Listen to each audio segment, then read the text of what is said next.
Welcome to Backlot 605. This is your number one podcast in all of Sioux Falls, South Dakota. We are pretty at number one, aren't we? Yeah, that's not the actual intro. Why not? Okay, fuck it. Intro. Either we're lying or we're not lying. Hey, you know what? That is our opinion. Take it or leave it, whatever. Hey, I'm Brian. Hey, this is Casey. You're listening to Backlot 605. If you didn't know that. You just gonna forgot how to redo your intro. No, I'm not gonna redo it. What? No. Yeah. Yeah, I know. I wouldn't do it either. No, so We're lazy. we are lazy, and you know what? We're gonna be drinking some beer, and we're gonna be talking about some Fish Boy. It says Fernson on the side It of is my can. Fernson from South Dakota. It's local. Local. Local. Local. We like the Fernson. We do like the Fernson, so yeah, we got a lot of stuff to talk about today. A couple things. Yeah, got some news. We got some Aquaman review to talk about. We're gonna do it all.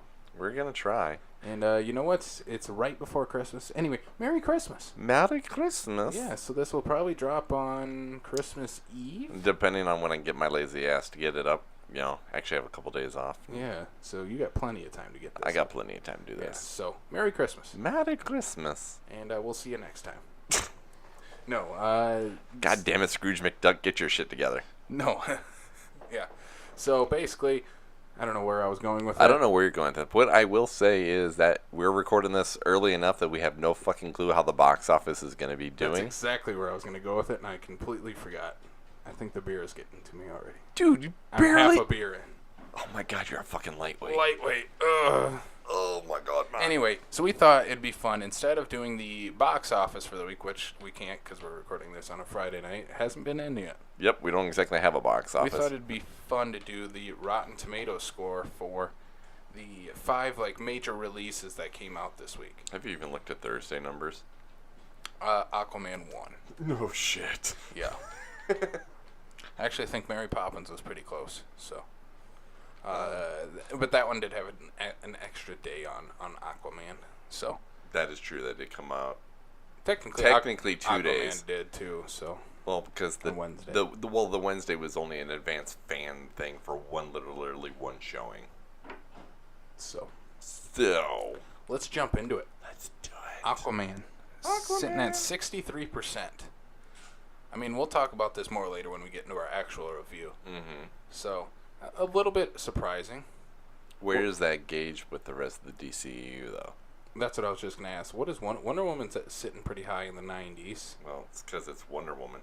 Everything else is really low. I want to say Man of Steel is only in the 50s. 50s. Yeah, and Batman vs. Superman and Suicide Squad I know are pretty low too.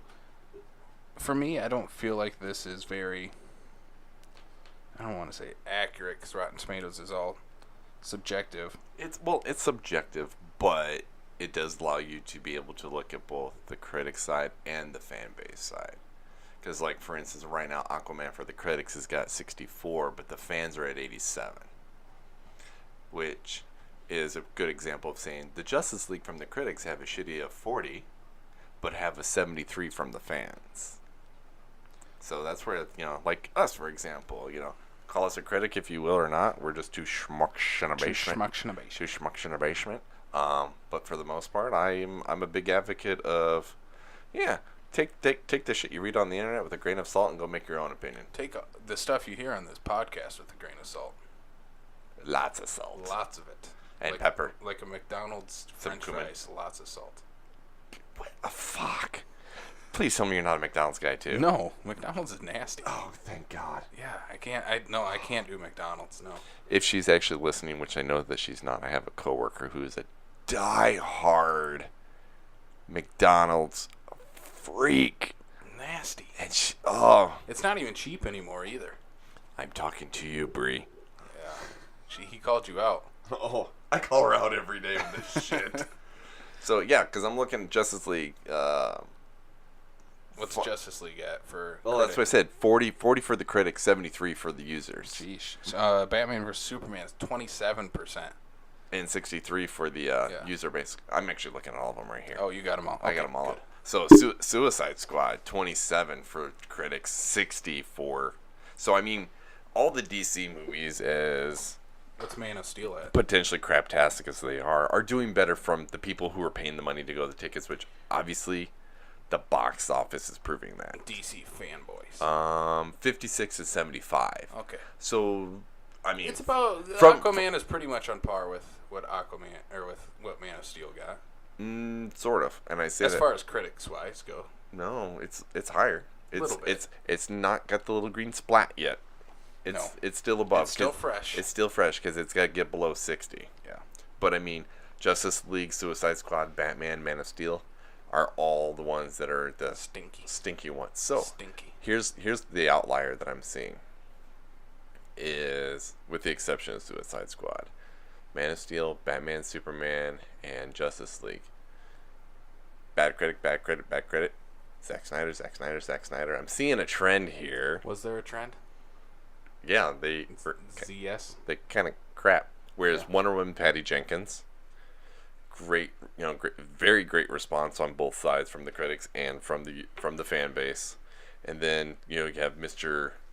Horror himself, James Wan, comes in to do Aquaman, and maybe for the sake of the critics and even the fan base, it's not quite on par with Wonder Woman. It's for the fans, it's almost spot on for reviews, but Wonder Woman has it for the critics. Yeah. We'll talk about more of this later when we get into our Aquaman review. I'm just talking. I definitely want to get more into what especially we should rank the DC movies once we get into that. Oh, I've already got them. Yeah, we're good there. We'll do that. Yeah. Anyway, Bumblebee, 94%. I think that's a little higher than the rest of the Transformers movies. Like all of them? Yeah. I think The Last Night was like 15. Yeah, bad. I purposely looked it up one day because I saw it's like the lowest Anthony Hopkins rated movie, isn't it? Who knows? Who knows? He has some of those like straight to DVD movies nobody's ever heard of. He does. True. Probably not even worthy of a Rotten Tomatoes score. Right. But no, I was dinking around with the movie trailers on my Apple TV, and I was looking up, and one of the things was like, because they like to use like quotes and shit like that, right, in the description. Yeah. And it's like the best Transformers movie to date by blah blah blah blah blah. I don't remember who the fuck it was. I'm like, I'm curious now. 15%. That's why I remember that, because it was the lowest rated critic scored Transformers movie to date. And I'm like, they picked the one guy that gave it a positive review to put it in the description. I mean, he probably got paid pretty good for that good review. They don't pay for reviews. Never. This isn't politics. Mary Poppins Returns, 77%. I've been hearing definitely mixed things on this movie. I think it's because Julie Andrews has a precedence already presented, and it's how many decades. I mean, it's one thing to make a sequel 20 years later. You're talking about a movie that is almost 50 years later. No, it's over 50. Yeah. Because my Wonderful Anniversary Edition is for the 50th anniversary, and I got that a couple years ago. So, do you think it's a thing of, I don't know, timing or who's in it? What do you think it was? Without having seen it, I think it's all timing. I do. I mean, you're gonna get those people that are nostalgic for it, but I mean, like, say you, for example. I mean, that movie is literally decades old before you were even born. And you're probably sitting there going, unless you are into musicals or nostalgic kind of type movies, you don't have any interest, I'm guessing. Me? Yeah. No. Exactly. I'm interested, but I also like musical type movies. I like the original Mary Poppins from when I was a kid. It was still decades old when I was born. I mean, I like musicals, but it's just I didn't grow up with Mary Poppins. Well, that's what I mean. It's something that's not, maybe that could be a thing where Mary Poppins isn't something that everyone has grown up with, and now the movie coming out 50 plus years later, it's not helping it. That's what I mean. I think it's literally, probably 40 years too late. You think it would have been better on the movie if they marketed it as a reboot instead of a... No, I think that would have destroyed it. I think everyone would just been pissed off that... Look at some of the hate that Aladdin's getting. Oh yeah, we'll talk about it. We'll get oh shit, I'm getting ahead of myself again. Yeah. Here comes the two big surprises for me. Okay. Welcome to Marwin. 25%. Are you saying Marwin now, finally? Yeah. Because last week you kept saying Marween. Marween? And I was like, I'm pretty sure it's Marwin. Because it just... Marween, ketchup, catsup, whatever. Potato. Ketchup and catsup are spelled differently. Look it up. No. So, yes. Anyway. Yeah, I'm actually kind of surprised that Welcome to Marwin is doing as poorly as it is. Yeah. I mean, it's Robert Zemeckis, Steve Carell. Robert Zemeckis, though, it is a catch because you do run into those ones where they look big. It's Robert Zemeckis, and he doesn't quite hit the mark all the ways. I mean, he's an iconic director, but he doesn't necessarily hit it every single time. No, he's not. I think this is probably lining up for people a lot more like Polar Express than it is exactly Back to the Future. So, I am still interested in seeing this movie. It's Steve Carell is coming in hot this year. This is like his third really big movie that has come out this year. Beautiful Boy and what was the other one? Vice, and then this. So Steve Carell is doing. Yeah, but you figure Vice, that's just a supporting role. Still, he's marketed in all their trailers and stuff. So well, and sometimes you just have to learn the fact that you are not going to be the star player. You're going to be the supporting guy, and support the living shit out and get your awards that way. Yeah. Second act, 42%. I was shitting on this movie last week pretty hard, wasn't I? And they want to give you that 42% because they want to make you go, come on, Casey. Come watch me. Come watch me on the big screen. Yeah, it's just Jennifer Lopez. Jennifer Lopez as twins and like from The Shining trying to drag me in. Come watch it with us, Danny. Yeah, I'm not watching it. No. What? No interest? I only recently found out though that the director is the director of Tommy Boy. I'm like, okay, that makes me a little interested. Mm-hmm. Not enough to go see it, but that's kind of cool. On that note, just because it's been brought up a lot lately, to rest in peace. It's been 21 years since Chris Farley passed away. That dude was a comedic genius. Legit, one of the funniest people ever. He was that generation's John Belushi. Oh, yeah. Hands down. If you go SNL roots, no doubt about it. I don't know if I've ever told you this. You wanted to be Patrick Swayze, the whole dancing scene? Yeah, I did. No, actually I did. That's another story. Anyway, me and my cousin made our version of Tommy Boy when we were kids. Because when I was a kid, I was a bigger, chunkier kid. You were the Chris Farley. And my cousin was a scrawny little smartass. So he was the David Spade. Oh, nice. So we made our own version of Tommy Boy on my parents' camcorder. Whatever happened to the footage? It's still at my parents' house. I'm pretty sure I could find it. Yeah. And you can. It's literally just us pretending that it's them going to high school or middle school, whatever it was, and we're just reenacting scenes from Tommy Boy, like Jesus. fat guy in a little coat, Fat guy, little coat, and like the Eminem scene, like it has a thin candy shell. Well, your head has a thick candy shell. Being that you were a kid when you were doing that here, yeah. Were you reenacting the Yankee scene? I don't know if we did. I didn't understand what that meant, for one. We did have some innuendos in it, and it was funny, but yeah, we didn't know what it meant. Dirty kids. Yeah. I think we did the Who's Your Favorite Little Rascal, but we didn't know what that meant. I thought he was legit just talking about the Little Rascals. This is why naive children should not watch movies intended for adults. Sinners. Chris Farley, he's the best. He was amazing. Yeah, like there's nothing bad you can say about Chris Farley. Except for maybe a couple of his movies. What? Huh? What? I have to look them up. Come on. Black Sheep is great. Black Sheep is good. What's Beverly Hills Ninja? I was going to say Beverly Hills Ninja. Come on, that's funny. It's Farley as a ninja. I even liked the one, I think it was his last movie, actually. Almost Famous, I think it's called. Or it's something Almost Famous is a biopic. Yeah, there's one, I can't Almost remember. Heroes. Almost Heroes with Matthew Perry, where they played Lewis and Clark. It's terrible, but it's hilarious. Airheads. Airheads is great. Yeah, he has so many good like small bit parts before he hit Tommy Boy. Well, yeah, Wayne's World, Coneheads. He's in Coneheads. One of my favorite scenes is him and Billy Madison as the bus driver. Turn this damn bus around.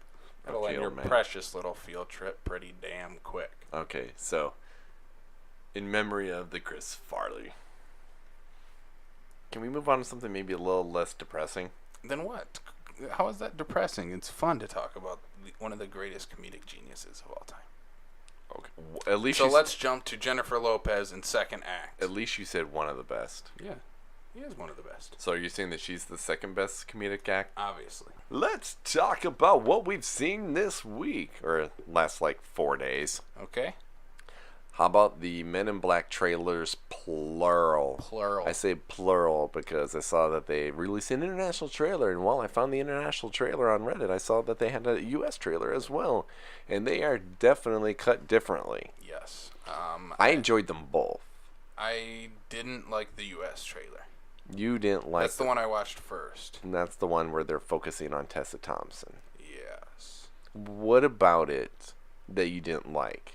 I don't know. Because the Men in Black were found by somebody who, they're not supposed to be able to be found, and she finds them without help. No, it was just, I don't know, it just felt slow. It didn't really give me enough. I don't know. It just felt really slow to me. I don't know.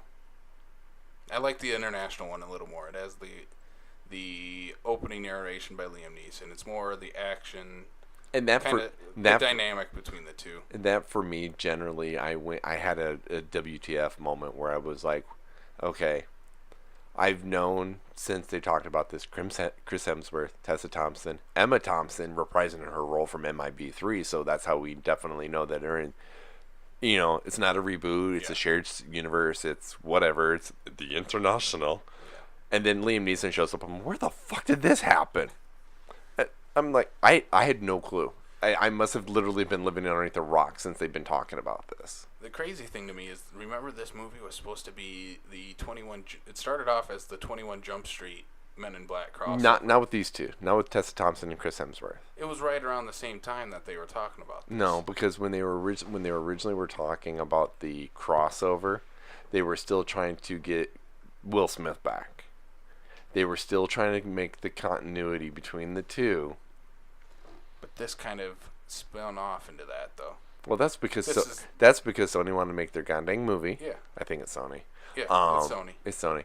Because that's where it came out with the Sony leaks. And that's where they're like, oh, well, we can't get Will, but we really want to do this. Yeah, we need a franchise right now. We're struggling. We don't really have Spider-Man anymore. Spider-Man Ghostbusters kind of tanked. We need a science fiction property. Yeah, a little bit. So, and if this does well, maybe we will get that 21 Jump Street spinoff. I hope not. I don't know. I don't want it. I don't want it. I do. Only I have to throw in one piece. Phil Lord and Chris Miller have to be the directors on it. I mean, that would be something that would potentially work. My issue is there is some groundedness to the 21 Jump Street comparatively to the... Did you watch the 23, 24, 20, all those? They were joke trailers at the end of the second one. Exactly. And go off that. That was just for shits and giggles, because when they first made out 21 and they were talking about sequels, they're like, we're not going to do this, so that's where they poke and fun at themselves. But no, Men in Black lives in a world of fantasy, whereas the 21 Jump Street series is more of a grounded series, and to put the two together is just a cash grab that is just bound to fail. It is not necessary. I kind of want it. No. Yeah. Maybe it's because out of the two franchises, I actually like the 21 and 22 Jump Street better than any Men in Black movie. Again, I think that's also partially from when they came out, from when you were seeing them and stuff like that too.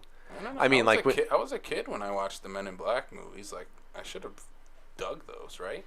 Maybe, but I mean, you also figure though too, age when they came out, 21 Jump Street's later.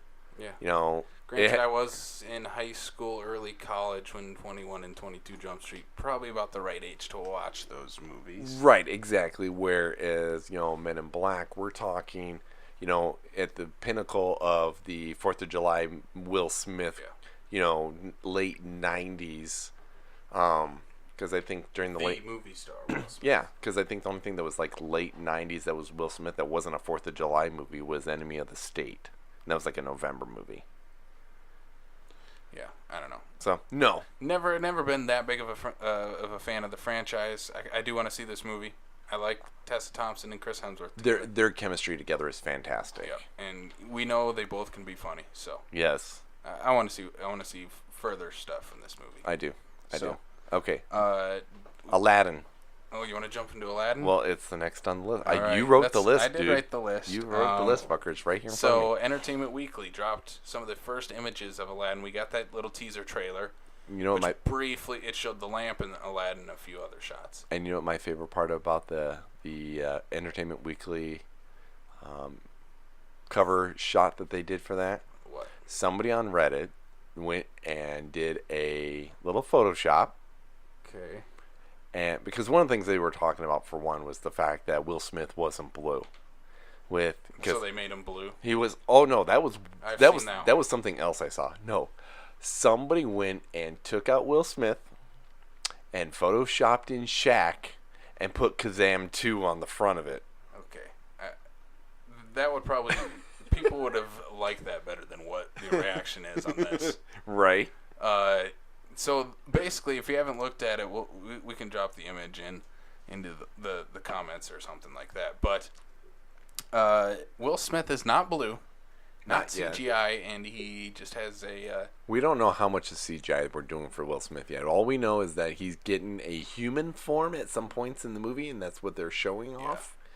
I think they're doing that because they don't want to let the cat out of the bag yet. Will Smith also probably has something where he's like, you need to see my face. Like, everybody fucking knows what his face looks like. It's Will fucking Smith. Even I hate that. So with so many movies today, where all of a sudden at the end, the hero's mask gets ripped off or something like that, so their face is shown. Iron Man does it. Captain America. I hate it. It's just because the actors want to see their face on this big screen. We need to see it. I want to see my face. Yep. So that's probably something with Will Smith where he's like, you need to see my face. I don't think it has anything to do with it, because we're gonna see his face. It's gonna be CGI. They're gonna make it look as much like him as possible. Not quite Shark Tale type of Will Smith looking, but no. I think it's just I don't think they want to show the genie yet. For all the people who are angry about this, which I'm like, okay, if this is the whole movie, I don't like it. But Will Smith dropped something on Instagram. He dropped the poster, or the cover himself, and he said on the bottom of it, by the way, this is just the genie's human form. I'm mostly CGI in the movie. Don't get so mad. Yeah, that's just it. I think Disney is purposely not showing it yet, and I don't think they're letting Entertainment Weekly show it yet, because I think that they're trying to. They have a lot of expectation to live up to. Yeah. And I don't think they want to let the cat out of the bag too soon. I think they'll wait till the full trailer. They'll drop it at the end. And I think it's going to be just a brief. I don't think we're going to see a lot of Genie. Probably not. No, it's going to be more of the Prince of Persia type of crap going around in the trailer more than it's going to be showing the Genie. Yeah. Which is going to anger people because they're going to want to see the Genie. Not enough Genie. Dislike. Not like the dislikes for Pitbull's new song for Aquaman. Ooh, yeah. Oh, rough. It's bad. That was bad. It's still bad. That is okay. Bad. Rough. The Hellboy trailer dropped. Well, it leaked, and then they dropped it a day early because it leaked. Yeah. So, that's actually getting mixed reviews. Some of the stuff where there doesn't seem to be a lot of meshed. What I was reading and seeing is people were talking about how it just doesn't seem like it was cut very well. I didn't mind the trailer. So far, I'm digging David Harbour as Hellboy. Yeah, it's a bit different. It's Ian I don't McShane. know. It's kind of taken the Deadpool route, leaning a lot on comedy for it. Yes and no, because I mean, if you look, even with the Guillermo del Toro Hellboys, and Ron Perlman. They still had that. And that's a characteristic of Hellboy. He's a cynical individual because of his upbringing / what he is, you know. But I think they're pulling off. I'm interested in seeing how well does Mila Jovovich play a villain. We've been seeing her for basically how long as the anti-hero in the Resident Evil movies. Yeah. You know. Woof. You don't like them, I know. But, you know, because, I mean... Anyone? I mean, outside of that, really, I mean, Mila Jovovich has got a sprinkle of movies here and there. She's basically lived off of the Resident Evil movies. And then you've got Fifth Element, which obviously she's phenomenal in. So I'm curious because it's a different kind of role for her. I gotta be honest, I haven't watched any of the Ron Perlman Hellboy movies. You fail. I do fail. Especially Mr. I Like My Horror Movies doesn't watch a Guillermo del Toro movie. Yeah. It came out before the big superhero push. No. And I fell behind on it. The big superhero push has only been going since, I don't know, 2000s. Early? Like every 2 weeks is a new superhero movie, like now. Or in this case, every other week. Are you saying we're a little saturated in the market? No, I'm not. No. I like it. Especially if they keep going with these good movies that we've got. Yeah, as long, yeah, exactly. Yeah. Anyway, I do want to see this movie. I like David Harbour as Hellboy, from what we've seen in it. It is a little goofy. Why? What's that? Why is it goofy? It's really jokey. For me, it felt really jokey. Like, every line he was saying was kind of a joke. You definitely need to go back and watch the Guillermo movies. Maybe, but... Because it's not... That, to me, is no different. Then maybe for me, maybe it's not for me if he's like... I don't know. I'll have to watch those. Mm-hmm. But, yeah, I like the trailer. I don't know what the hate is online for it. Everybody likes to hate everything. Yeah. Especially Pitbull right now. Sorry. Good. Tangent. For his Toto Africa remix. Anyway, Fast and the Furious. Hobbs and Shaw gets a new title and release date. It doesn't get a new title.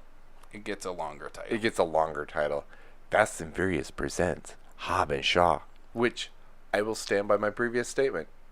Not necessary. Anybody who knows this franchise, you can call that shit Hobbs and Shaw, and you're going to be fine.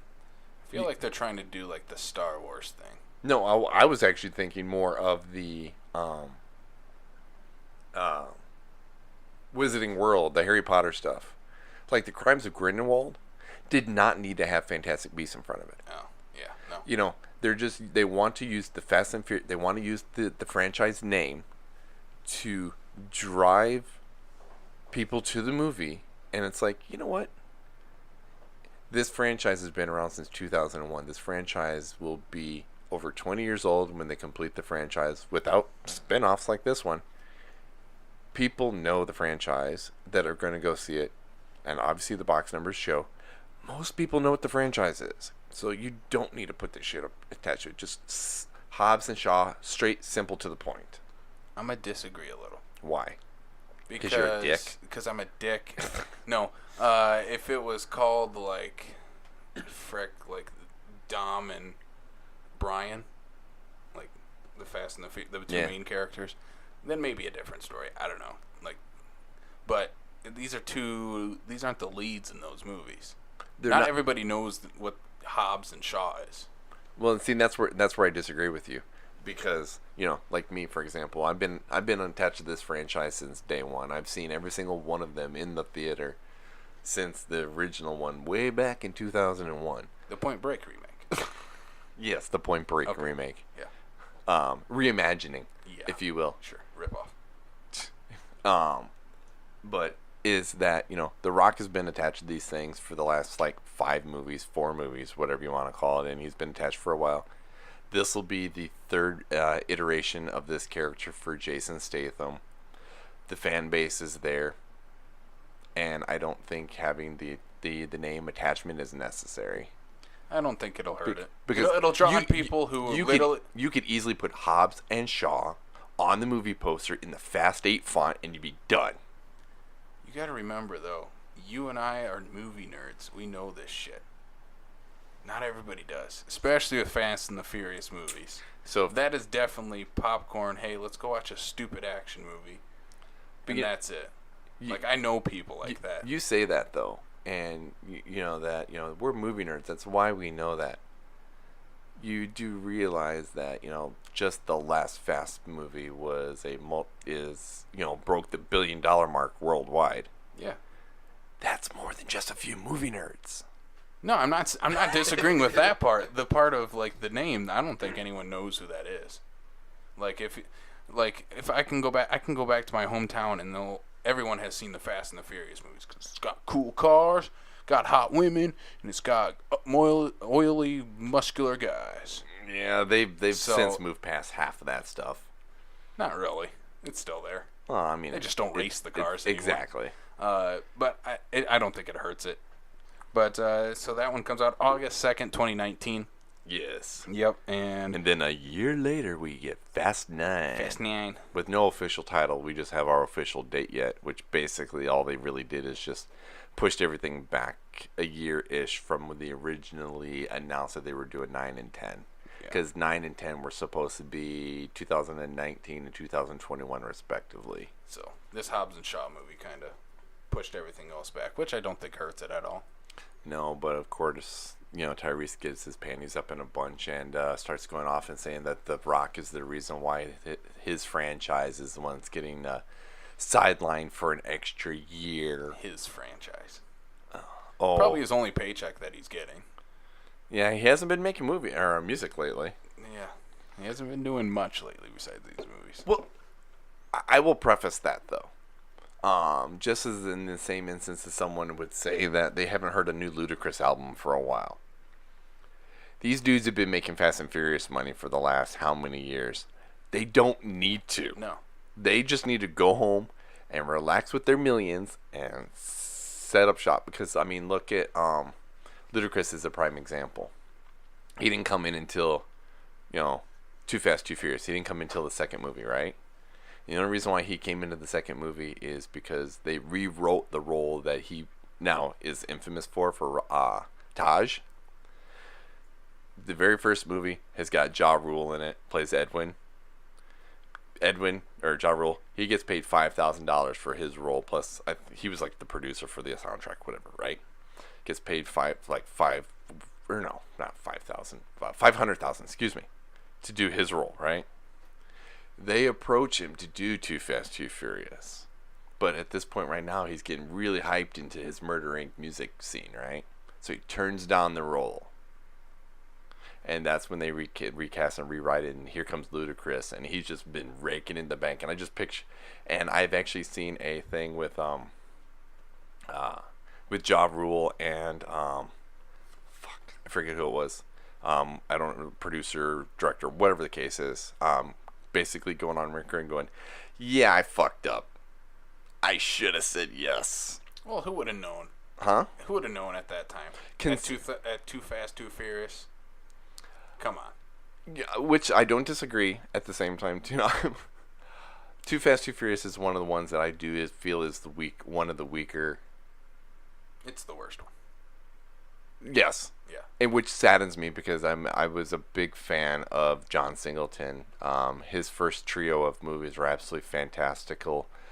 He's absolutely known for putting the musician / rapper in his movies. Poetic Justice, Higher Learning, Boys in the Hood, and then I'm like, oh, we got John Singleton. We're going from Rob Cohen to John Singleton. We got this. We got Tyrese in here, and there's way too many bros in that movie. So need some nos, bro. Nos, bro. Bro. But Tyrese and Ludacris were both very good pieces to that not so great movie that they've been able to bring in. Side note, it's been officially announced that Michelle Rodriguez and Tyrese have officially signed on for Fast 9, which, in the sake of the franchise, is a big deal because Tyrese has had a huge beef going on with The Rock and was talking about possibly not returning. And Michelle, I wouldn't have cared. His role, that's just it. His role would have been, as much as I would miss, I like Roman Pierce. I like the character, but it is one that they could have rewritten in a way. it would have been fine. He's for the last couple movies, he's literally there to be the butt of either Ludacris or The Rock's jokes, Which are fantastic, especially the ones they that are are. ad lib. But so And then Michelle Rodriguez is slated, and she literally came on record saying that she was going to potentially not come back to the franchise because she wanted to make sure that basically women were being better represented in the franchise, which I get because it's definitely a male-infused franchise, but she is a big deal. Yeah. She's a big part of it, and she needs to definitely have her time to shine in that movie. they've definitely gotten better at that. Yes. Yeah. Especially bringing back Jordana Brewster. Yeah. And her being pretty much the major storyline of what was that, 7 or 8? 6. 6? Six is when they were in London and she had lost her memory. Okay. So because 5 was she wasn't in 5. Yeah, and then 7 was when they bring in like Ronda Rousey, right? Mm-hmm. Okay, so they're bringing in these badass women that kick ass and.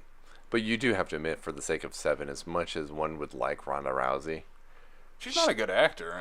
it was definitely a little rough. It was a little rough around the edges for Rousey. She shouldn't have talked. She should have just came in there and kicked ass. Agreed. I completely agree with that. Yeah, she should have Ivan Drago'd it and said, "I must break you," and then. She should have done her WWE thing then first, and then gone down it, so she gets some of the acting down a little bit. Yeah, get some of the promo stuff down. Yeah. So, all right, what else we got? All right, so for shits and giggles, there's Shits and gigs. The shits and giggles. From my understanding, is it's gone on record is that Sony is going to be releasing the infamous Spider-Man Christmas EP that is shown in the Spider-Verse. Yes. And I'm all for that. Oh yeah. Even you haven't even watched it. Even have what. I don't care, especially if you actually have Chris Pine go in and do his deal, and it's all Chris Pine. That I'm yeah. Yeah, it's fun. They play the song during the credits, and it got a big laugh out of the crowd. Yeah, I absolutely. Okay, so because I'll try to get through a couple of these things here. Jokey ones. Yeah. Nick Frost, one half of the amazing trio, if you will call it that, of Shaun of the Dead and Hot Fuzz and World's End, is that he semi-trolled fans with a picture of him and Simon Pegg and Edgar Wright with a hashtag that said Hot Fuzz 2. And like, as soon as I found the link, that's awesome, and it opened up as an update. Nope, just kidding, and not really happened. I'm like, you sons of bitches. Out of all those, I haven't watched The World's End yet, which I need to get on to. It's entertaining because you figure you've got Edgar Wright has his zombie horror, he's got his action comedy, and then he has his space alien movie. And, for the Cornetto trilogy, it's a great just little like, what the fuck? How are these 3 things, other than that, who's in them? A trilogy. Yeah. Yeah. Pierce Brosnan is the bad guy. It's great. Yeah. I would want to see a Shaun of the Dead sequel before I'd want to see a Hot Fuzz one. Agreed. I love both. After I heard about the From Dusk Till Dawn, I'm all for that. That they need to somehow make that happen. Maybe they do another trilogy, just do a sequel to each one. Right? Yeah. Oh, a sequel to all the sequels? Yeah. So yeah, we'll do Cornetto 2 with From Dusk Till Dawn, Hot Fuzz 2. I don't know what the hell we'll call that. Breaking Point. Breaking Point. We gotta make it a. Instead of Point Break. Breaking Point. No. Come on.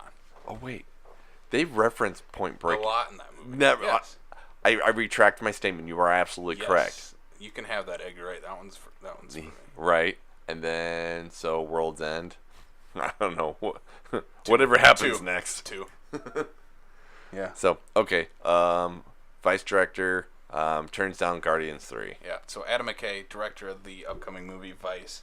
Now, was it offered to him, or is it just speculated that it was offered to him and that he turned it down? I think he said it somewhere that he had turned it down. He was originally approached for Ant-Man when Edgar Wright was... Right. Yeah, and he helped rewrite the script and stuff like that. So he has a working relationship with Marvel right now. So, do you think that because of all the issues or everything, all the issues behind the Guardians 3 because of James Gunn, that we're seeing that that the Guardians franchise might be dead just for the simple fact that nobody wants to take up the mantle? I don't think it's dead. I think someone else will step in. I think Adam McKay maybe was like, yeah, this was James's thing. If he's not going to do it, maybe I'll do something else. Yeah, that's what I mean. And I think you're going to run into, because if one thing Marvel is good at is finding those nerd directors that know what they're doing and just let them go make their nerd movie. Yeah. And that is a big set of shoes to fill. Yeah. And if the rumor's true of Travis Knight, who directed Bumblebee, maybe. Yeah. I think that might work now. Yeah. I mean, he has some, his previous movies were animation stop motion movies. Mm-hmm. Kubo and the Two Strings being one of them. So he knows how to make these kind of family, heartfelt movies with a lot of interesting characters and fun humor to it. So he knows what he's doing. Well, and I'll also stand by that, if you've got somebody who's absolutely known for animation, don't rule them out, because look at Brad Bird. Before he went on to do 2 of the Mission Impossible movies, 2 of the biggest things he was known for was The Incredibles and Ratatouille, which are very good story-driven, character-driven animated movies. So, I don't know. I agree there. Yeah. All right, what's the last unfortunate thing we have to bring up on our kind of quick? Just bring show? up, since we kind of overshadowed with Chris Farley a little bit here, the infamous Penny Marshall of Laverne and Shirley passed away earlier this week, which is sad because between her and her brother Gary Marshall, they were 2 absolutely amazing actors, directors, producers, mostly in TV. But Penny Marshall's the one that directed Big, A League of Their Own. League of Their Own. I mean, yeah, these big Tom Hanks movies. Yeah, so. yeah. I mean, she knew what she was doing, So no, it was sad to hear that. Mm-hmm. When not too long after Gary Marshall passed away, there was a reboot on TV of The Odd Couple, because The Odd Couple's been rebooted like 17,000 times. That had Tom Lennon and dude from Friends, Matthew Perry. No, Matt LeBlanc. No. David Schwimmer. No. I don't know then. That is the 3. No, David Schwimmer. Matthew Perry and Matt LeBlanc. Oh, okay, yeah, Matthew Perry. Okay. Chandler. Well, yeah, because not David Schwimmer and not Joey. Yes. Is they did after Gary passed away, because he was on producer and he actually came in. He was actually Matthew Perry's father in The Odd Couple, and they actually had essentially a reunion show of sorts to pay homage to Gary, where Penny Marshall actually came on and was his ex-wife. But Ron Howard was on there, and Shirley, and a bunch of people from Happy Days and everything. Anyway, good. It was a good episode, and so I'm overshadowing Penny with Gary. A lot of my stuff that I know her from would be Big in A League of Their Own. Good stuff. Yeah, it is. And I obviously am a little past the 70s television, which she is really infamous for and known for, Laverne and Shirley being one of them. So, I mean, she did, groundbreaking stuff and revolutionary stuff, especially with A League of Their Own. I mean, it's kind of before its time. Oh, definitely. Women empowerment. Yeah. Yeah, definitely. So, well wishes to her family, and thank you for leaving great stuff for us to watch. I mean, right. Big is one of my favorite movies growing up. Yeah. Yeah. Who doesn't want to just jump on a piano and just dance with somebody who doesn't like piano or music? Doesn't like pianos. I don't know. All right. What's our main topic? Waterboy. Waterboy? Yeah. The sequel to Waterboy? The Adam Sandler movie. Yeah. Mama said alligator got all them teeth, but no toothbrush. No toothbrush? But no toothbrush. That's what it is. Well, Mama's wrong again. I promise he is weird like this all the time. A little bit, and I love my Adam Sandler movies, so. Yeah, they're not all that great either. No, but Waterboy is. Waterboy's great. Come on. Yeah. All right, we're going to be talking about Aquaman. Aquaman, the sequel to Waterboy. The sequel to The Waterboy, starring Adam Sandler It's amazing how chiseled abs, how many Sandler years got. Sandler got, that beard thing. Yeah. That was, come on, that hair. Those tats. Those eyes. Yeah. No, we are talking about Aquaman, the DC Comics movie, directed by James Wan, starring Jason Momoa, Amber Heard, Patrick Wilson, and Willem Dafoe. You're missing amongst others. Nicole Kidman, Dolph Lundgren. Yeah, Dolph Lundgren. Yeah. Dolph Lundgren. Yes. Tamara Morrison. Jango Fett himself. Oh God, that's where I recognize him from. Yeah. Yep. But side note to that, anyway, as we continue this. What was your side note?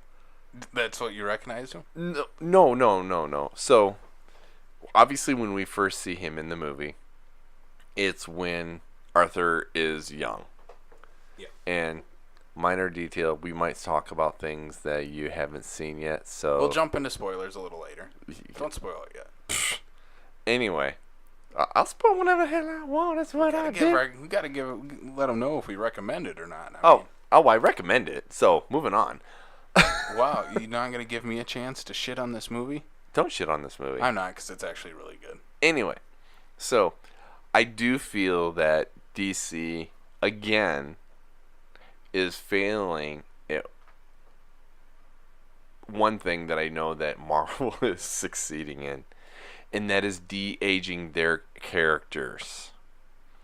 So, like, when I saw Arthur's father at regular age, that's when I recognized him. Otherwise, when he was younger and they were de-aged him and he looked like a plastic doll, it was horrendous. Like, for the sake, like, the de-age. It wasn't that bad. It was horrible. No. The de-aging they did on Nicole Kidman was even worse. No, it wasn't. I mean, she looked like plastic surgeon had just hacked her face up. No. His face was all shiny and like. I think that's just Nicole Kidman. Well, yeah, I mean, as she's gotten older, but like, if you watch her in like even just Pretty Little Lies that she's in right now, you know, there's a little bit of maybe they modified how they look a little bit because they're Atlantean or something like that. Dad was human. That was just god awful ugly. Yeah, it didn't bother me. I was having flashbacks of the fucking mustache from Justice League. Oh, that was the worst one. Oh, that was bad. Justice League CGI wasn't finished. I don't think. I will give Aquaman this. The worst CGI ever in Aquaman is leaps and bounds better than anything that was in Justice League. Oh, absolutely. So, not to compare this to Justice League, but you know, that is where you first see Aquaman. Besides the stupid little tease in Batman vs Superman. Oh, the unnecessary cameo. Yeah. He is much better in this movie than he was in Justice League. At least for me, I hated Justice League. There's nothing good in that. Apart from one scene, which is the Flash and during the Superman fight where Superman catches up to him. That's the one good scene they had in that movie. The rest is garbage. Well, I would say, at least for the sake of Justice League, you know, Jason Momoa, Ezra Miller, you know, for being introduced characters, I think they did a good job. I don't think the guy that played Cyborg had enough to work with to be able to shine enough. But, like, what you could definitely tell are the Joss Whedon scenes. The Jason Momoa definitely comes out. See, I didn't care for Aquaman in the Justice League movie. He was kind of just there. Well, I'm not saying that he wasn't just there, but I mean in terms of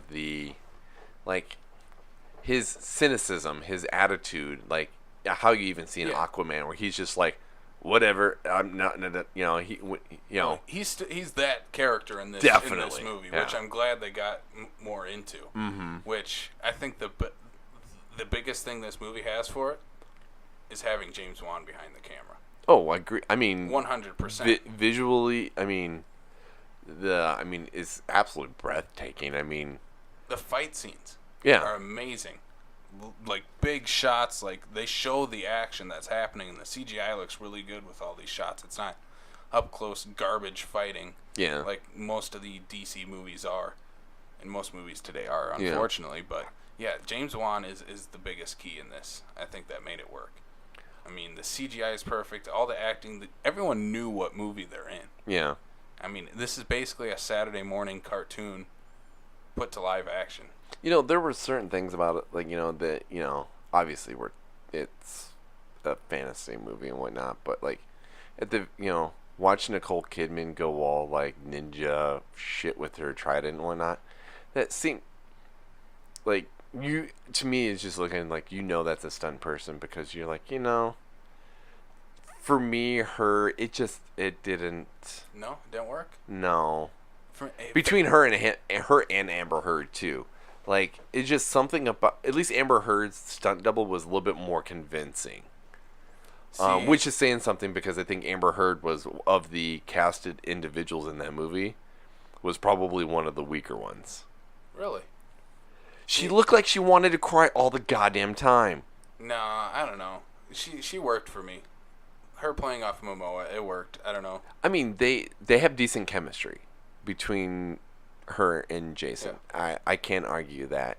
It was the stuff by herself, for the most part, where, again, she always looked like she was going to be crying, and she always had the pouty face, and, I mean... She literally... Okay, I can see that now. Because she reminds me of this being a... Imagine this as a Saturday morning cartoon, where Jason Momoa is the Aquaman, the lead character, where he has to go to this new world and has to learn about it, and she's the one bringing him along. Mm-hmm. And, like, she's the princess of that world and has to, lead him. And she should have been more present. She should have been more prominent than just seeming like, I mean, she, like, again, comparatively to some other of the DC movies, she's not the worst character that they've ever put on screen. No, that's Lex Luthor. You don't like Jesse Eisenberg as Lex Luthor? No, not at all. I just don't think they played that right. But that's a side note. No, overall, I thoroughly enjoyed the movie.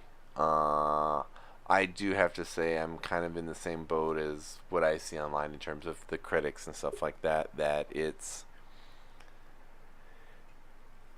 I know where your fault in Wonder Woman is in the third act, and I do have to agree that the third act in Aquaman is better than the third act in Wonder Woman. Yeah.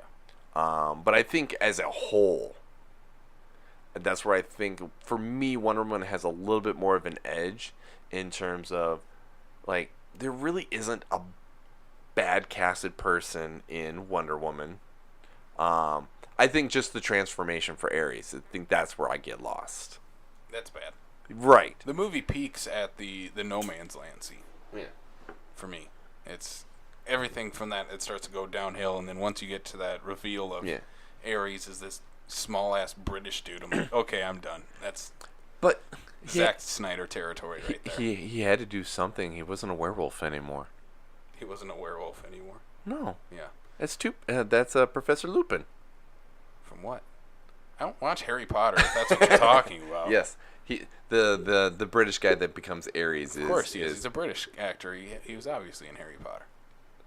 Not all of them are British. Just most of them. Most of them. No, but I mean, the one thing I did like about Aquaman is that it was pretty fluid from the beginning to the end. It kept a very good pace. There really wasn't a lot of lull. It had perfect pacing. Every time you'd get to a slower scene, boom, here's the action scene. Like, out of nowhere, it'd be like, all right, action, let's get to it. So it's a cartoon. What of the movie is something that stuck out where you're like, what the fuck? Why? Maybe it's a nitpick, but there is a scene where he is first fighting his half brother, and there's an octopus playing drums. Yeah, that's goofy, but I'm like, I kind of dig it. Yeah, right. That wasn't my biggest issue with the movie, honestly. The unnecessary soundtrack. Oh yeah, like the Pitbull one. Not even just the Pitbull. Like when they brought definitely the Pitbull, but not just that. Like, I briefly listened to a little bit on the main soundtrack. It's mostly composed music, but there's Pitbull on there. There's a couple of tracks from there from Skylar Grey. Okay, fine, but like even when they did the little romantic-ish kind of song in there when they're in Italy, it just didn't feel right. It should have just stayed composed music like Wonder Woman, and do the infamous, hey, this is all composed, but we have our theme song that we're going to play during the beginning of the credits. Yeah. Whether that would have been Skylar Grey, which after the despising thing he did to Toto. That should have been the song. Like the bringing in Pitbull, it was just completely unnecessary. Out of place. Literally, I'm pretty sure someone laughed. Maybe that was me. That could have been. I think that was me. That was probably me too. Yeah, it was bad. Well, because before you go to the movie, you're like, what the hell does a movie about ocean people dealing with sampling a song about Africa and the rains in Africa, and then you realize, okay, I think this is like it can be our only connection is the Sahara. Like you couldn't have done the Weezer version. You had to throw a Pitbull one in there. Come on. It's like, come on. the only saving grace I would legitimately give to Pitbull to this if it was just severely bad timing, because obviously this movie's been being made for a while, and depending on when did Sony or whoever proposition Pitbull to make this song, because obviously if depending on how they do it, this song could have been made in a week, 2 weeks, a month, whatever the case is. It was all 15 seconds. So. It could have been a last minute thing. Was this something that was being made and just hadn't been previewed or launched yet before the Weezer thing, or is it because of the Weezer thing they're like, well, fuck, everybody likes Africa, we need to go into Africa. We have a scene that's taking place in Africa. We should play that song. Yeah. But we need the guy from Miami. Yeah. No, that didn't work. That did not work for me. Probably the only other thing that maybe didn't work for me necessarily, this is maybe just another nitpick. You like to nitpick. I do like to nitpick these movies. Is the selfie scene in the bar. It was funny. Okay, totally unnecessary. Unnecessary, but funny as shit. Yeah. Because when you think these guys are like gonna get all like try to beat the shit out of them or something, biker shit, all of a sudden the dude pulls out this big ass pink phone. It's a pink phone. I'm like, all right, come on. That's what took it out. For me. Like if he had his normal phone, I'm like, okay, it's funny. He's taking us out. The fact that he takes out this big biker with his big beard and bald head, pulls out a pink cell phone. I'm like. No. All right, this is just here for the joke. But the part where the joke got better, though, was that they went from him with the disgusted, why am I taking a selfie look, to by the end of it, he's happy, and they're all like fearing for their lives because he's just having a ball drunk and, causing a bar fight, what it looks like in the pictures. I didn't like the multiple pictures. I could have done with the one where he's pissed off that these guys are taking a selfie with him, and that would have been good, but. The fact that they keep doing more, I'm like, all right, the joke's over. Stop. I'm gonna send this to James, and I'm gonna make him blacklist you so you can't watch any more of his movies ever again. You like James Wan too. I love James Wan. Hey, and there was even some horror elements in this, which I dug. Okay, so since you brought up the fact that Lee Winnell has his little itty bitty cameo in there, yeah. What would you think to having those two come back together to do another superhero movie? I think I mentioned that in a previous episode. Might have been like the first or second one, where we were talking about who should take over the Justice League movies. Oh, yeah. I think both of them together. They need to work together again. Mm-hmm. They need to create... okay, let me rephrase. Another franchise. But I think it would be interesting to get them out of the horror genre. Yeah. Just because... we've seen what Lee Winnell can do with his RoboCop remake with Which Upgrade. Is great. Right. So he can do his own thing. He knows what he's doing. Because he wrote and directed his. Yeah. Exactly. Yeah. I think having those two on some sort of project and whatnot, I think would be great. I would love to see them tag team a superhero movie. Yeah, I would love to see the Justice League by then. You at Marvel, you have the Russo brothers, two guys, huge ensemble. Mm-hmm. Maybe DC just needs to steal out of that and say, "Hey, James, get your buddy Lee, and you guys can do the new Justice League." I'd be interested. I'd definitely be interested. I mean, if you can get the Arrested Development guys to do Captain America and turn into the Avengers and turn into this epic, it's doable. Plus, it's not like they haven't made bad franchises. You know how Marvel is, especially lately, taking the comedy directors and throwing them into these superhero movies? Well, that's right. DC has taken the horror guys. Well, David F. Sandberg for Shazam. Yeah. Yeah. But give Lee a movie. Maybe. I mean, especially after Upgrade. But we're only 2 in, so we literally only have 1 on record that we can show for, because obviously Shazam's not out, and everything prior to that is David Ayer or Zack Snyder, which was and Patty Jenkins. Oh, sorry, and Patty Jenkins. So out of all of that, literally Patty's the only outlier. Yeah. Because, which saddens me. That's where I will stand my previous statement and say, why on earth did Warner Brothers just not let David Ayer make his goddamn movie? I think they're learning from that. Yeah. Especially that movie. Yeah. Let your director who knows what they're doing make their movie. Because this is James's movie. Yeah. I mean, could you imagine if Suicide Squad would have gone like End of Watch? Yeah. Which is what I was hoping it was supposed to be like. Yeah. Oh, it could have been so dark and gritty and perfect. Mm-hmm. You know? That's kind of why you bring in your directors. What do you mean? To fit your tone of what you want to go for. Let them make their damn movie. But here, you literally just spun something here, though. Is you bring in your directors that fit your tone. Outside of Aquaman, the only thing that James has done outside of the horror genre is a Fast and Furious movie. Nice little circle there. Yeah. So, I mean, outside of the Fast and the Furious, if you're wanting to make a superhero movie, what makes you go, well, let's get into the horror genre, start pulling out of that pool? Yeah, I think he proved himself, Fast and the Furious was his test, and I think he proved himself that he can handle a big budget, big cast. That's why he got Aquaman. David F. Sandberg, that's a little bit of a different story. So maybe James threw in a good word for him because they're buddies. James has produced his movies before. Maybe. So I don't know. Maybe that's it. I don't know. Maybe they just want good directors. Who knows? Who knows? I guess we'll see. Yeah. I mean, kind of depends on where we're going to go from here because, I mean, what do we have? We got Shazam after this. For DC, what's after this? Yeah, Shazam, Wonder Woman. Oh, yeah, Wonder Woman 84, which is Patty Jenkins again. So at that point, we're just dipping into the same pool. The Joaquin Phoenix Joker movie, which is not part of this universe, but is a DC. Yeah, but that's a standalone. Movie. It doesn't count. Which, well, sort hey, of count. don't say that doesn't count because the best thing they're doing right now is doing standalones. Yeah. I think they just need to stop with the connected universe. It's not working. Well, let's spin it this way. You know, the best thing they're doing right now is standalones, as you just say it. Let's get those first. Yeah. Because this felt like a Phase 1 Marvel movie introducing.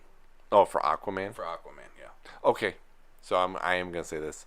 As when I originally saw the fact that they were bringing in the color scheme for his suit, I really dug the suit, actually, when you realize it's the Atlantean armor and it's kind of his I'm the king of Atlantis now. It didn't seem so comic book cheesy. Goofy. You're right. So, yeah, the first trailer, it was that fucking 6-minute long one. Mm-hmm. Where it, like, ends with him in the traditional Aquaman suit. I'm like, okay, I hate this. This is dumb. He looks stupid. But, yeah, once you watch this movie and you figure out the tone, it works. And you understand how exactly how everything plays out. Yeah. I mean, we haven't even brought up one other character I want to talk about. Willem Dafoe. Well, Willem Dafoe's great. Dolph Lundgren. Dolph Lundgren is fine in it. Patrick Wilson. James Wan's muse. One of his muses. Yeah. What did you think of Patrick Wilson? Oh, that I'll go back to my previous statement. Is the only weak link that I really personally have in all of the entire main ensemble is Amber Heard. Like, everybody was where they needed to be, and I think they did their job justified. I mean, frankly, you could have put almost anybody in Dolph Lundgren's spot. He's going for the Saturday morning cartoon thing. You gotta throw He-Man in there. Yeah. God, I love his He-Man. I don't care how bad and cheesy, campy 80s, nothing like the cartoon that it is. But no, the flowing hair, everything like that. He was exactly what he needed to be, and there wasn't anything more. They didn't try to do any more. Willem Dafoe's character was exactly what he needed to be. He was the advisor, The mentor. the mentor. Nicole Kidman playing the mom, Jango Fett playing the dad. Yep. Because his name is escaping me. He has a hard name to say. Yeah. Right. But Patrick Wilson, So I think he worked. So he is Black worked. Mantis. Yeah. We didn't even bring up him. What do Yeah. you think? I thought he was super unnecessary. Yes and no. I think it. I do. He felt like a G.I. Joe villain, well, which works for the Saturday morning cartoon that it is. So my thought is this: is that he was the utensil that Patrick Wilson's character needed. That's the character. That is what Orm needed to be able to have his story progress. So without Black Manta, you couldn't get where you did with his story. So he was kind of the Two-Face to the Joker, in my opinion. Boba Fett to Darth Vader. Yes. Yeah, I can see that. So where it's they secondary they villain. literally dropped him off on the cliff, and then you didn't see anything until the end when The after credits. the after credits, which is exactly what they needed to do. Is he rolled off the cliff and he was done, and there was They didn't need him for the movie. that story was done. Yeah. That was exactly what they needed to do. They didn't need to have him pop up at the last minute, which kind of the one of my issues with the Dark Knight was the unnecessary use of Two-Face Two-Face. turn. Yeah, but that's where I think Black Manta was exactly where he needed to be, and was in and he was out for the sub, for the distraction, if you will. He was that good secondary villain that was where it needed to be, and they didn't progress anymore. They didn't have to. Yeah, I agree. He felt, like I said, a Saturday morning cartoon villain. You're just gonna say that this is just your Saturday morning movie. But it worked. Yeah. So much for that. Because if you look at any of the other DC movies, they start to get a little more lighthearted with Justice League. Wonder Woman's kind of its own thing, like different tone completely from. And my perfect response is to this: Dark Zack Snyder, Dark Zack Snyder, Dark Zack Snyder, Dark David Ayer. And I don't think he was dark because Warner Brothers wanted it to keep the Zack Snyder tone. Yep. And then they, after poor review, they're like, "Hey, Patty, you should go make your own movie." Yeah. So that's where I think. And it worked. Yeah. For both of them. Even though I didn't like the third act of Wonder Woman, whatever. Yeah. But as an overall movie, I really enjoyed it. It was Okay. a lot of fun. Okay, so side note, you don't like the third act of Wonder Woman. We know that. Yeah. Third act of Wonder Woman, better or worse than the third act of Justice League?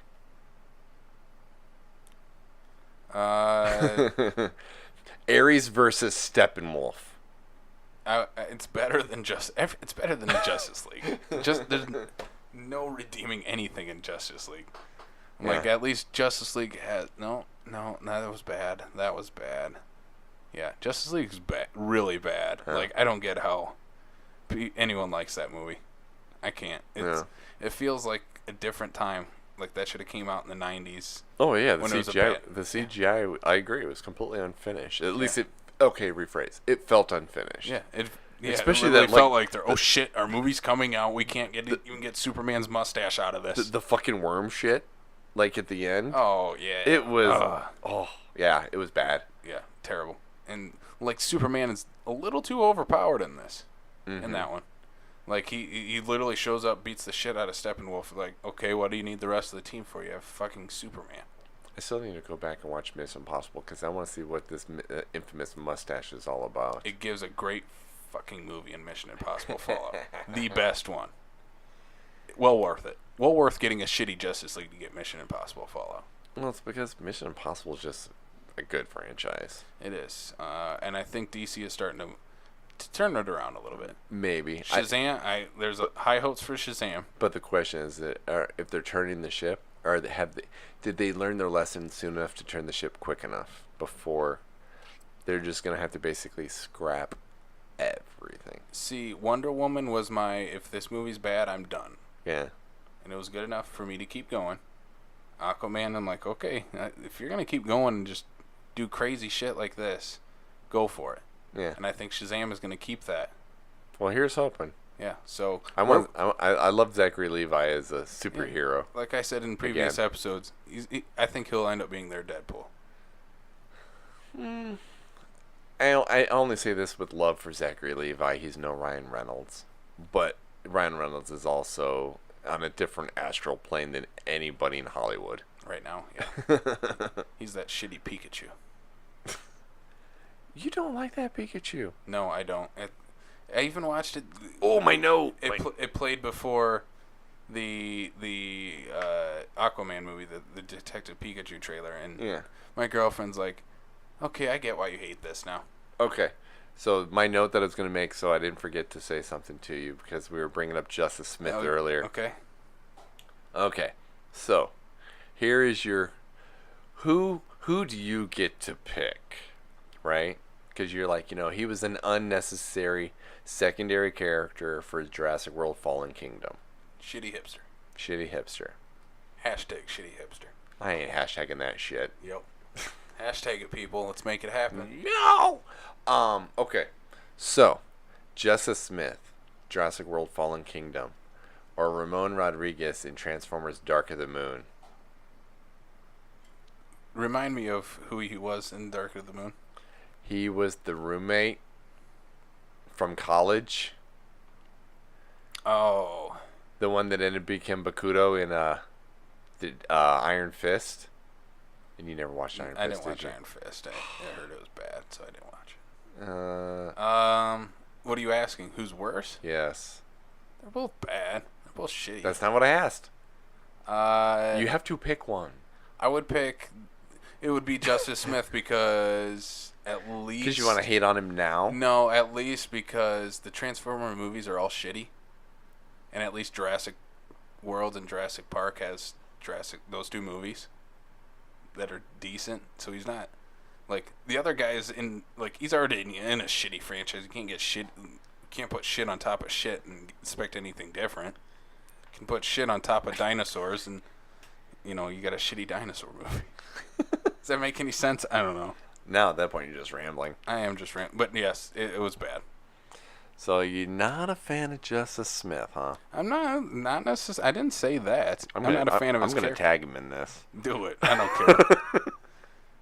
He's picking bad. Like, he has a great agent. He's getting in these big-ass blockbuster movies, but... Well, yeah, I was going to say, just he literally went from doing indie to, essentially co-starring in Pikachu, being in Jurassic World, and it's just like, he's been in like 3 or 4 like indie movies. Yeah. Get out of that Pikachu movie. Ugh. You want to see it for Ryan Reynolds? No, that's the reason I don't want to see it. That is the one reason. I don't care about Justice Smith. The fact is, every time I watch that trailer, I'm like, okay, these Pokemon look really cool, and then as soon as he opens his mouth, I'm like, just from what you've seen. Detective Pikachu or Sonic the Hedgehog? Of what I want to see more? No, yeah, for everything that has been released and that you have seen. Oh, I want to see the Pokemon movie. That is what Pokemon should look like if you're going to do a live action version. It's the fact that he talks and it's Ryan Reynolds that I hate. Like, why is Deadpool voicing Pikachu? I hate it so much. He literally is just supposed to say Pika Pika. Yeah. I hate it so much. This is not where you start with your Pokemon franchise. What, you mean getting an A-list actor like Ryan Reynolds to voice your most infamous character in the entire yes, because that character does not talk. How do we know? We're not a Pokemon trainer. I've watched Pokemon. When Ash talks to him, it's Pika Pika. Maybe Ash is a shitty trainer. You watch your mouth. You don't shit on Ash Ketchum like that. I would just like to point out that I have never... The most recent Pokemon game I have ever played was the Red and Blue from when they first came out on the old Game Boys. Yeah, that's a while ago. So, watched the shows or collected the cards or anything like that? negative Ghost Rider. So I collected the cards. I've recently started rewatching the show. I'm like, okay, this could be a great franchise, but they're starting bad. yeah, no. Anyway, we're gonna jump back to our final discussion on Aquaman. Where do you rank it with the rest of the DC movies at this point? To be honest, because of the highs and lows of both of them, I honestly want to put it on par with Wonder Woman. I can't really. You got to pick one. You got to rank them all down. I am ranking them. Yeah. I can tie for first. No ties. Fuck you, man. Yeah. If you bullet like gun to the head, you can only pick Wonder Woman or Aquaman. What is it? As I look at a picture of Jared Leto as the Joker with a gun to his head.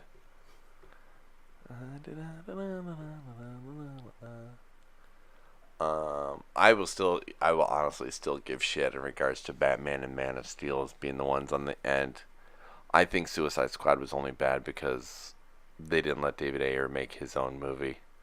And I like Margot Robbie and Will Smith. I will cut this out. Don't worry. What's that? I said I will cut this out. Don't Which worry. part? You're rambling. My You're ram- trying to think of what you rank. What? You can't cut me out, you bastard.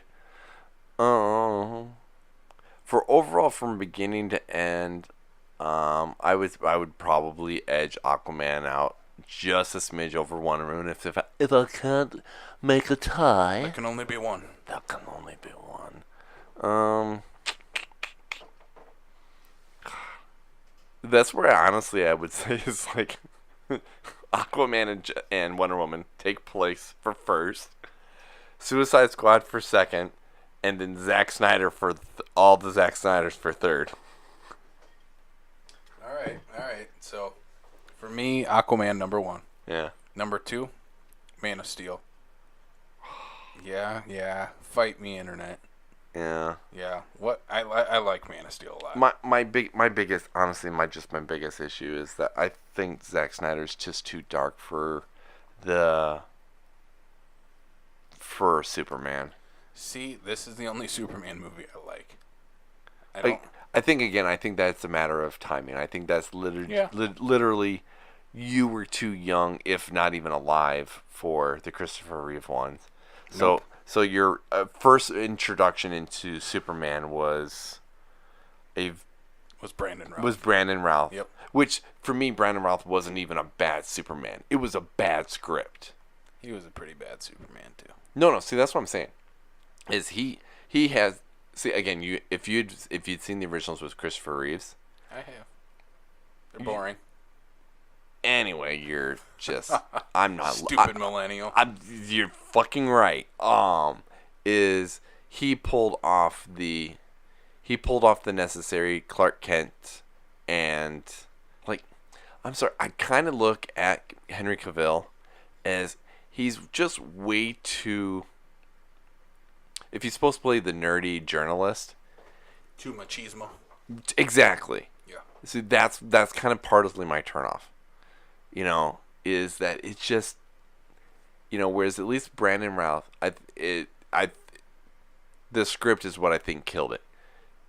I think that if he would have been given a better script, I think he played a good Superman. I think it was the script and what he basically had to say out loud. Yeah, I really enjoyed it because who cares about Clark Kent for me?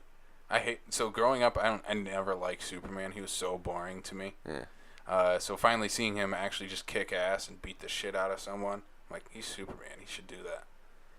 I don't know. Maybe that's just a dumb part of my brain kicking in.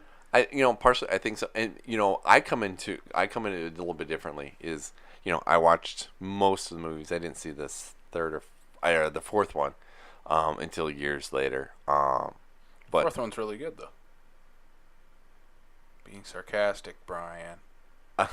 if people could see the look on my face, What's it, Nuclear Man or something like that? No. What is it? Quest for Hope? Yeah, who's the villain in the yeah. Is that I've read Superman comics and whatnot, so I understand a lot more of the backstory probably of like the Clark Kent and for him this, because one thing you have to look into, and that's why I wish they would delve into this a little bit more with the DCEU, is where you're saying, there's too much Clark Kent. To him, that is his disguise. He is, whereas, like, if you look at Batman and Superman, their roles are reversed. Is Bruce Wayne is the normal individual who goes into costume to be Batman. Superman is the man who goes into costume to be Clark Kent, because he has to try to be a normal individual, which is a lot harder than being a superhero. False. No, anyway, whatever. I liked Man of Steel. Yeah. Even with him freaking just snapping Zod's neck. I do agree that was necessary for the story. Yeah. How many people give shit about the fact that he's America's Boy Scout and they shouldn't have done the killing thing? It definitely aligns with the idea of him having that turning point of knowing his power and learning, getting his limits, getting his moral compass. Yeah. Yes. So I do agree with that. Third, Wonder Woman. It's just the third act falls apart for me. Yeah. Like I've said a million times. Yep. What is that? The fourth, I would say Suicide Squad. Mm-hmm. Has enjoyable moments. Harley Quinn, Deadshot. Mm-hmm. That stuff works for me. Dancing, whatever, Cara Delevingne doesn't work at all. Yeah, hers June Moon was just bad. Bad. Pretty much everything else besides Margot Robbie and Will Smith is bad in that movie. Jared Leto's Joker. I did like Jay Hernandez as Diablo. Yeah, he worked. He was underutilized. So was Captain Boomerang. Yeah, I was just gonna say that. Him and Killer Croc. I love Killer Croc. I think the supporting squad was underutilized. Yeah. I mean, when Slipknot doesn't even get his little intro. No, and they missed out a great opportunity. Everybody else got a music video intro. He That's what should have had a Slipknot song played over his. Fucking Iowans. Yeah, we love our Slipknot in Iowa. Okay. The next one, Batman vs Superman, then Justice League. Yeah. Bullshit. Understandable. So. Okay. Yeah. What would you give Aquaman out of 5? Oh, strong 4, easily. Right. Yeah. Oh, and a side note, thank you, Doug. So Doug that came with us to go see the movie. And I quote, he called me after the movie was over and with, and he says, I give it a good solid out of 10, a 7.125. It's very specific. That's exactly what I said to him. I'm like, that is an oddly very specific number. He's like, yep, and I'm sticking to it. So. All right. Yes. I'm with you. 4 out of 5. Yeah. Yeah. It's a good movie. Definitely go out to the theater and watch it. Yeah. Visuals are really good. Oh, so it's absolutely gorgeous. Worth watching in the theaters. And I will throw out there is, the one thing I give it a buy on in terms of the CGI and how some of the stuff looks a little off, especially with the underwater stuff, is I give them the buy because of knowing that trying to do underwater is impossible. And only is it talked about that James Cameron has finally figured out how to do mocap underwater for the Avatar stuff. Yeah. Is I give Aquaman the benefit of the fact that some of that stuff is going to look off because they have to use that shit in post to be able to make it look like it's underwater. Yeah. It worked, though. Yeah, agreed. All right, so that was Aquaman. Definitely go check it out. Where's our theme song? Aquaman does whatever the fish man. I don't know. What do we got coming? Yeah. What do we got coming soon? Not much. Not much. Well, I'm looking at this list that you made up, and I'm semi-depressed. If Vice is our Christmas movie, meh. And if Holmes and Watson is our Christmas movie, I'm still more meh. I was pissed. I watched the trailer, before Aquaman. Mm-hmm. I giggled during the stupid selfie thing. It made me laugh. The only thing I giggled on that damn trailer was John C. Reilly getting smoked in the face with a great big huge piece of wood because of the poison fucking mosquito. Yeah. That was the only thing that made me laugh. That was like a make me laugh like jackass kind of thing. I'm not I'm still not impressed. No, I see, and I should be the one impressed. I know you shouldn't be at No, all. I'm not a fan. So this is not a surprise that you're not going to see it and don't No, care to see I it. have no interest. I should be the one. I freaking love Talladega Nights and I love Step Brothers, and it's the chemistry between these two. And then when I heard that they're going to play Holmes and Watson, I'm like, all right, I'm interested. And then this trailer comes out, I'm like, oof, this looks bad. I mean, It's to pull the "Make England Great Again" red hat thing was just an unnecessary joke. all of them are. They're trying to pull in too many, today's jokes into this, Sherlock Holmes story. Figure out a different way. Be a little smarter with your comedies, maybe. So, that one comes out. Both of these come out on Christmas Day. The other one is Vice, directed Adam McKay. The story of former Vice President Dick Cheney. Dick Cheney, which is a Cheney. drama/comedy. Much like his previous couple movies. The Big Oh, Short. I thought you were gonna say like Dick Cheney's career. Yeah, pretty much. Christian Bale plays said Dick Cheney. Mm-hmm. Sam Rockwell is George W. George W. Bush. W. I mean, I'm mad props that it has a fantastic cast. Oh, and I hear Christian Bale is just fantastic in it. Well, okay. When isn't he great? That's what I was gonna say. Has he had some kind of movies? But for the most part, that man's usually firing all cylinders. And one thing I give him mad props for as well is that man will do anything for a role. Oh, to his body? To his body, Yeah. that man will die when he's like 50. He said this time he actually got an actual trainer, so he just doesn't wing it himself. Why the hell were you not doing that before? That was kind of dumb. Well, you know. Like going from The Machinist to Batman Begins. Yeah. Yeah. Nothing like gaining 100 pounds and just going, I got this. Yeah. He did have a nutritionist, though. Because his nutritionist is what kept him from dying on The Machinist. I mean, he's done it before. American Hustle, he had the beer belly. Oh, yeah. Yeah, gained even more weight for this one, so I really want to see this movie. No. I liked the last Adam McKay movie. I think most of the stuff in Vice is more makeup. Because no, he put on a lot of weight as far as the belly goes. There's weight that was put on, but I think there's a lot of it that's going to be makeup because of the transition of time over the years for Dick Cheney. It's not like where American Hustle, where it's one specific short period of time. We're talking decades for Vice. So, he probably laxed up at the gym a little bit here, but he didn't go all, American Hustle on it. No, not fully, but I want to see this movie. How about you?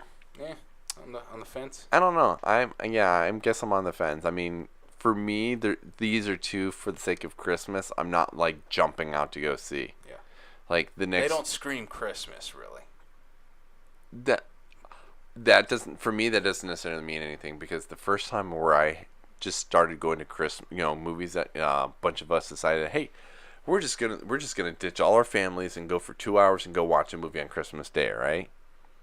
Beavis and Butthead Do America. That is a great Christmas movie.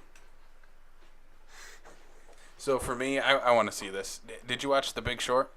No, I never got around to it. It's a good movie. There's some strange things that I didn't like too much in it. There's some cutaways that just didn't work for me. But overall, I think it was a good transition for Adam McKay, at least, to go from the comedy to the drama comedy. And I think this is the drama. This has to stay in that same vein. Well, I really want to see Christian Bale, in a musical number again. in a musical number. Yeah, why not? I want to see Sam Rockwell as W. Oh, speaking of musical numbers, could you imagine Christian Bale and Sam Rockwell getting into a musical number? Yes. I don't care what it is; it just needs to happen. Make it happen, Academy. I need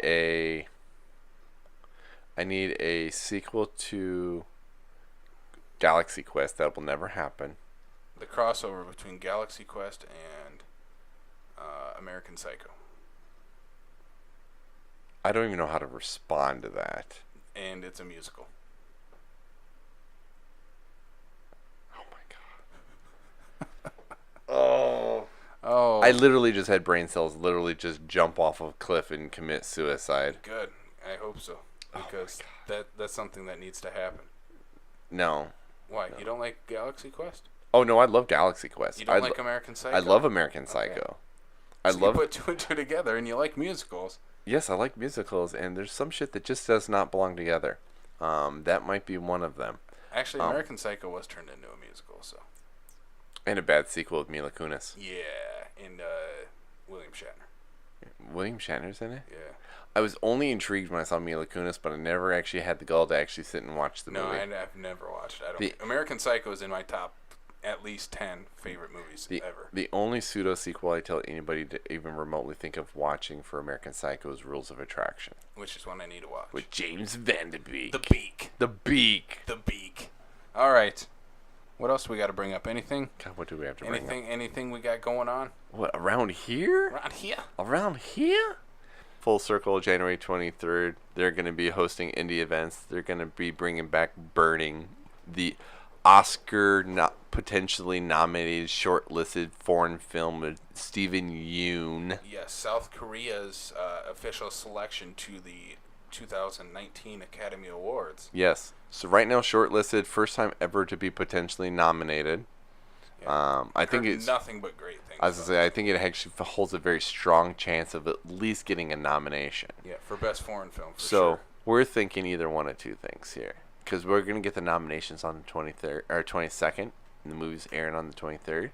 So it's either gonna be Oscar nominated Burning or Oscar snubbed Burning. So yes, but it is a movie you should all check out. It definitely needs to be seen. Yeah. Gotta get that hashtag Ashes for Oscar out there, because we need. Actually, we can't even do that anymore. Why not? She's not on the short list. Oh, boo, Academy. Yeah, your hashtag didn't work. It didn't work. No. No, I that's right. I did see the short list for original song, and Celine Dion is not on there. Bitches. Once Upon a Deadpool, you have failed. I still don't think it had anything to do with that. Definitely go check out Fat Dude Digs Chicks. No. No, he digs flicks. I think he digs chicks too, but that's not his channel. No. A whole different side of the internet there. Yeah, could you imagine? What the hell did they turn me on to? So check out our buddy Andy at Fat Dude Digs Flicks on Facebook. He does a lot of movie reviews. He checks out more movies than we do, honestly. Oh, freaking almost daily. Yeah, so he just did a rewind of all the DC movies. I think he had better thoughts than we did on these. Maybe. A little bit. We'll see. From what I've seen on him. So, yeah, check out his Facebook page. He's does awesome movie reviews. Yeah. Great guy. Yeah, seems like nice guy. Yeah.